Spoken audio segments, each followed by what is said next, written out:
the system starts to recognize and you can see that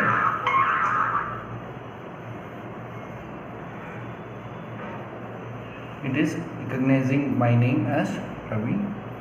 So mostly it's 80 to 90% accuracy is achieved using this algorithm.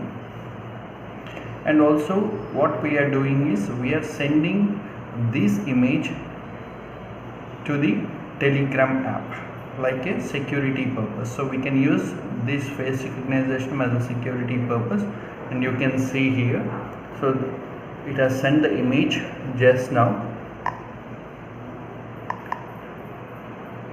and it will send you the name who is the detected person.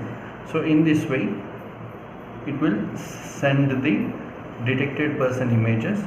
So if any unknown accidental, you can see it will if nobody face is not created in the folder, then immediately the system will send the unknown image to your phone.